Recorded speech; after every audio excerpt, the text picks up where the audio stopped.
Good evening, everyone, and thank you for joining us on this Saturday. Tonight, 42 million people across this country are under winter storm alerts. That's making post-Thanksgiving travel pretty stressful. Up to 1 foot of snow is expected in parts of the Midwest, and officials have warned people to stay off the roads. Flight delays, cancellations are also adding up. Plus, there's another problem if you're flying. Some jets require a critical software update before midnight Sunday. CBS's Dave Malkoff at Chicago's O'Hare Airport leads us off tonight. Dave. Good evening, Jerika. Is really coming down now. At one point this evening, more than 40% of the worldwide cancellations were coming from the two airports in the Chicago area. That's why here at O'Hare, the frustration is real. Tonight, a powerful winter storm is blasting the Midwest with snow and cold air. It comes as millions of Americans are making their journey back home from their Thanksgiving travels. Here in Chicago, more than 1,000 flights have been canceled at O'Hare International. Michelle Hedrick is trying to get to Tampa, Florida, but she's had 2 flights canceled so far. One of them was the Airbus for Spirit.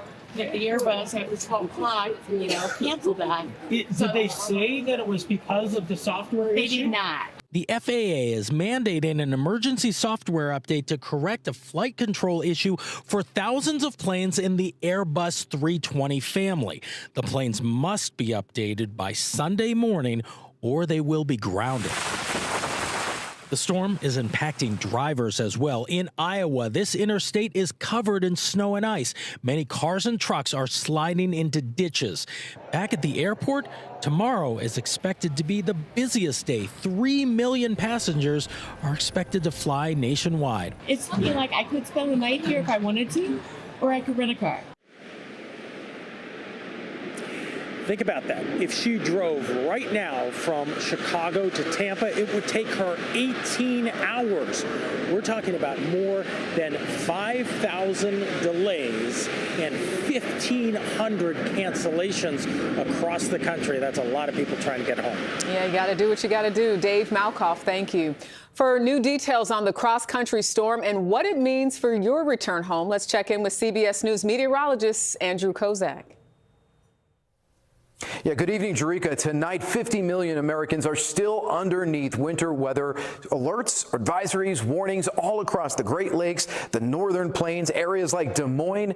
Yeah, we could still up and down 35 be looking at accumulating snow. Areas like Ellsworth, just north of Des Moines on 35, over 12 inches of snow. Let's talk about where this is going. Pulls across the Great Lakes and into New England tonight. By Sunday, it's still a chilly rain across the I-95 corridor, but it is plain old rain for the major cities. A bit of a break into early Monday that our next system starts to ramp up. And this time, it's areas across the Appalachians that could be looking at accumulating snow and even starting to see some wet flakes mixing in for the major cities across the Northeast. So additional snowfall the next 3 days will include not just the Great Lakes, but also New England as we track that second area of snow. And now we're also tracking an Arctic blast. We're talking about temperatures that will feel well below zero for the northern plains, the Great Lakes, and even into New England for the middle of the upcoming week. Jerika? All right, Andrew, thank you.